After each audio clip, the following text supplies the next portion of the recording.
Lil Durk's court hearing today announced very concerning things. First, it started with Durk's lawyer saying there's no real evidence against him. It reads, "When you see an artist's rap lyrics quoted as evidence against them, it is a glaring indication that there is no real evidence against that person." However, this all changed, as at the end of the court hearing it was announced, Lil Durk found out his co-defendant OTF Vonni, King Von's cousin, filed for protective custody when they came to court together this week, which got the attention of Lil Durk's best friend Bezu, who reacted on Instagram Live. No motherfucker know what's going on, but them people that's in them courtrooms, man. For real, for real.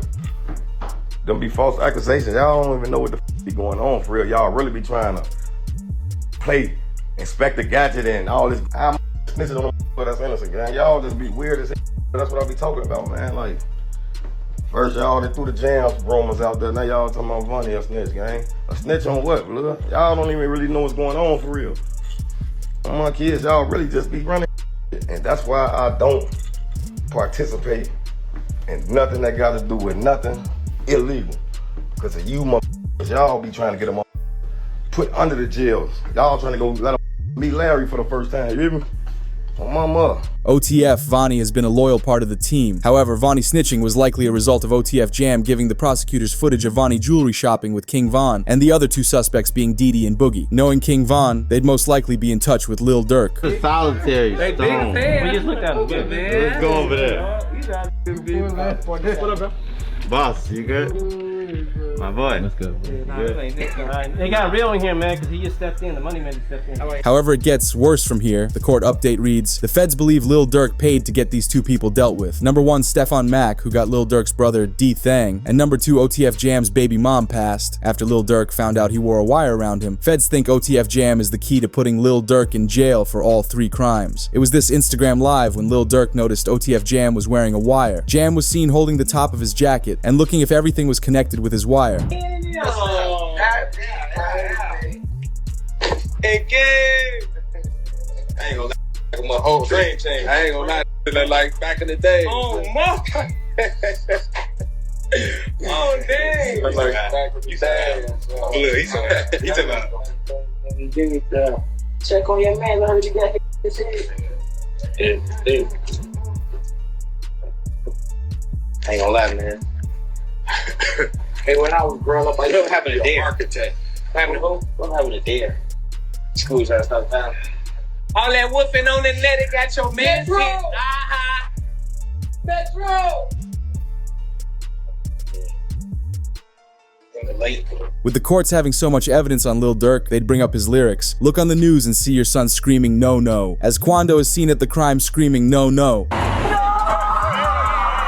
This man, a passenger in that car, frantic at the sight. They also made a connection to more lyrics where Lil Durk raps, "Told me they got an Addy, they got the location, go." As there was an announcement, Brick Baby says that he would have dropped Quando's location if Durk asked because he is loyal to him. Why is that? Then it's people like, you lined up somebody from your hood. Like, listen, I didn't. But at the end of the day, what's wrong with giving my friend the address? Oh, this my boy. He lost his boy. Who did it could be around. 9 times out of 10, had he had asked me, I probably would have been if he even asked anybody, if this is even true. But 9 times out of 10, like I said, can I leak a bar? Sure. I said if he make the call right now, I'd something. Right. Although Lil Durk wasn't going to just let Jam snitch on all his lyrics, as it was reported, OTF Jam found by OTF members hiding in a crib outside of Atlanta. Sources claim Jam was dealt a punishment for snitching on Lil Durk, alongside a photo of the scene outside of the house Jam was staying at. OTF Jam has been silent, and no one heard from him since, which was only the beginning, as Brick Baby also said you can't say Durk never slid for King Von anymore because they got Lul Pab, essentially calling out Lil Durk to the public. This is just it. 5 Chicago gang members with ties to Lil Durk, OTF, accused of being hired to unalive Quando Rondo in the LA incidents where Lul Pab was unalive. Suspects face the penalty if convicted. He said indictment alleged that flights and rental cars were paid with credit cards linked to OTF. But was this an attempted hit or? Well, they can't say that no more. Then they put you as Why? Oh yeah, because of your face. Wait, no. Like who died? You can't say that no more. Oh, because of FBG Cash? Flacco talking about Oh, who? federal charges in California. Nah, because Lul Pab. So this is about the... Oh. What's that? But I'm just saying, they just say you can't say that no more. However, it's recommended Lil Durk lays low with the announcement. The Lil Durk case is starting to see the first pieces of evidence in court. Rumors from around the court reveal there's footage from OTF Jam recording the planning process of OTF catching Quando Rondo's crew. But the courtroom showed this Instagram live of Durk from the day Lul Pab passed. Prosecutors believe Durk was trying to create an alibi for himself. They can't see other shit, boy. What? Tweaking them folks. Right. Hey, somebody always said, slap a car. Somebody always said, slap a car. Lil Con who died over, yeah. What Goofy said that? He said, bro, like a cheeseburger. Ain't nothing cheesy over here, stupid little boy. This is real water. Y'all Jews be y'all over for real. Hey, I know what it be too, bud. What's that? Like everybody be having that cheese, you know? Cause y'all be doing shout outs and shit, man. You gotta know your jury. Like, if somebody want me to give them a shout out for some jury, I'm gonna make sure you're in that vault, you hear me? However, Lil Durk's been trying to get released on a bond due to his recent jail issues, as Quando Rondo's been trying to get his revenge against him. Sources allege Lil Durk's prison transfer was caused by issues within his cell block. Being a high-profile rapper likely caused him to be targeted for commissary and money. Soon after this report, we saw both Quando Rondo and Lil Tim speak about Durk being arrested, where we heard Quando say that Durk's got a family he needs to look out for, but he threw it away. Whoever on my side, they got kids and a mama that 100% love them. And at the end of the day, bro, all this bull that we talking about is stupid. That could have been handled a totally different way. It could have been handled to the point where a song and $3-4 million could have came out or whatever. Like that could have got handled in a legit way, in a music way. However, Lil Tim said the entire King Von situation should have been avoided, meaning none of this would have happened. No, like shit, I was just protecting my little brother. When you did finally find out that it was King Von who did it, how'd you feel? I was like, damn, if Brian did that stupid shit last night, he still would have been alive. That's how I was. But I was like, shit, I ain't no the type person I am. Like, I'm a humble person. I ain't no disrespect to like his mama saying f him shit like that, cause I could easily get on that type of stuff and be clout chasing type. Like, I ain't on that type. I'm a humble person, but it's like, at the end of the day, if they ain't never popped that shit off, that would have never happened like that. Although with Quando possibly having it out for Lil Durk in jail, Durk announced he wasn't scared by this phone call. The post captioned, "Just got off the phone with my brother Lil Durk. He's in good spirits, staying positive, and trying to get back home to his kids and family. We're not glorifying negativity. We're more than just street guys. That's an understatement. We're men of honor, and the code no matter our financial status. Bro hit the main line with the rest of our kind, no protective custody." This call was from a federal prison. Say what, bro? I said, I know you're but if you need anything, you know I got you. You know I appreciate it. You know it's all that count, Yeah, yeah. I know how that be, but it don't matter, bro. We ain't never moved our money. Except for that first time. Once it was that, it was that. Once it was like then, everything was history. Yeah. I feel back to the same. I came home there like, shit, where you from? What you got going? I been to it, yeah. Man, what? The PC. Hey. They thought they thought a computer, you downstairs, they be like, man, you know you, man, send me upstairs. Whatever it is, I got to tap to it. Can't go no more with a PC and come out acting all crazy. Because Lil Durk was offered protective custody following the latest incident inside his jail cell block, but he denied it. This got the attention of Charleston White, who shared he was happy this was happening. This is a real victory. Because it is a demonic force. It was a dark force. It was a dark energy that came down from Chicago and spread throughout America. I don't think we'll hear drill music ever again. I don't think drill rappers would ever be celebrated ever again. Down goes the drill. So this is a victory for law-abiding Americans who like hip-hop music but don't like the killing part of it. However, DJ Academics believes that Durk shouldn't have released that phone call. With all due respect to whoever 900 brother is, again, with all due respect to you, The guy's fighting for his life. I get it. Maybe for whatever reason, which I still think would be a dumb reason. Let's say that Durk wants to address the people. You know how you put this out?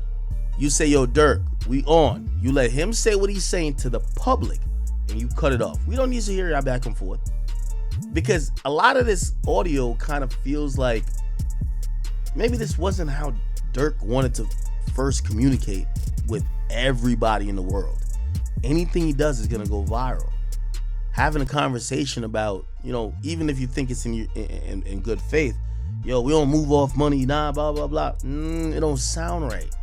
It don't sound right, brother. However, we saw the feds investigate the lyrical back and forth between Quando Rondo and Durk, which led to the Lul Pab incident, because once King Von passed, Quando released a song with the lyrics, "Man ran up on me." Then we sprayed him. I'm talking lights out. We do the dash in that Durango, jumped out with that pipe out. So tell them to pipe down. Instead of Durk responding with a diss track back right away, he allegedly planned out the hit on Quando Rondo that took out Lul Pab. With the plan set into action, Durk let them know he was coming after them, rapping, "They like Durk. He a singer. He won't do something. You can believe whatever you want. I got your folks hit." Right now, the search is on for 3 people who police say at a Savannah rapper, a member of his entourage.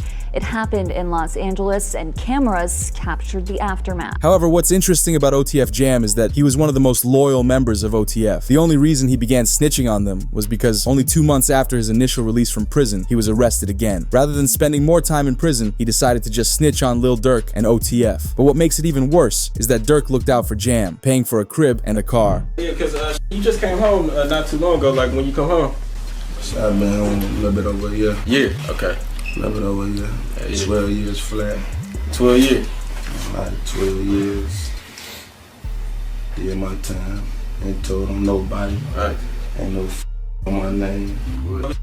Like, how did you even get linked in with just OTF period? Yeah, get linked in. I do LinkedIn. We grew up together. This ain't no people I met. Nah, I knew them. Like I'm saying, this was before jail. I know. Yeah, because he's super solid, but he's like a, you know what I'm saying? He said, Jam, get out that jam, I'll give him 50. He ain't got to ask again, bro. Like, you know what I'm saying? He ain't got to ask. He said he gave you 50, bro. You know what I'm saying? On top of that, Durk handed him $50,000. You know what's name, bro? Steady crying, huh? He's steady crying. Feed him. Feed him. Get the milk, bro. Get the milk so baby mama get the tripping, bro. You see that? Feed for my him. baby. That's really how y'all hold y'all babies, ain't it? I gotta hold my money like this. It's too much. Crazy though. Motherfuckers sitting up there doing all this. Sneak this and the internet games and all this. Up some money, do something. Like, goof. Bro got out what? You know that How many you did all? How many years I did it now? Yeah. That's your last bit. 12?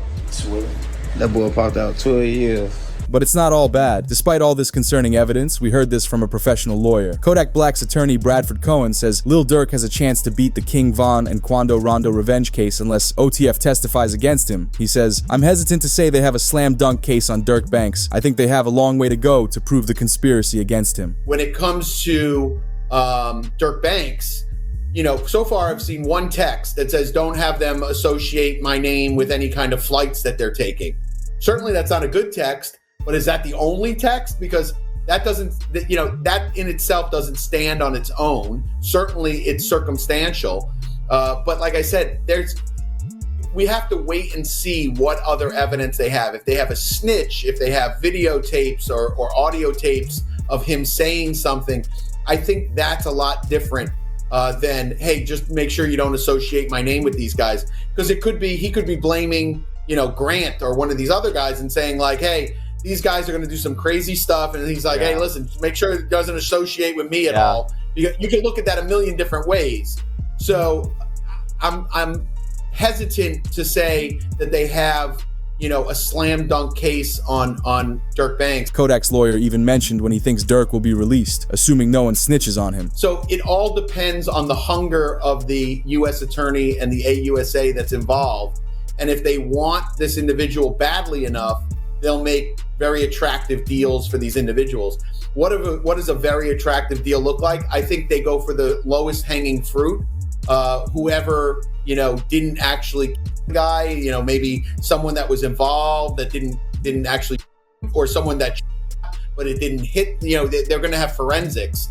Yeah. So they'll take whoever is the least culpable and I think that they'll approach him and make a deal with him that'll be the most attractive. And if that guy doesn't make a deal, they'll move on to the next guy. So usually that's what happens, right? You go for the lowest hanging fruit first, the guy that you think will flip, the guy that didn't really have that much involvement.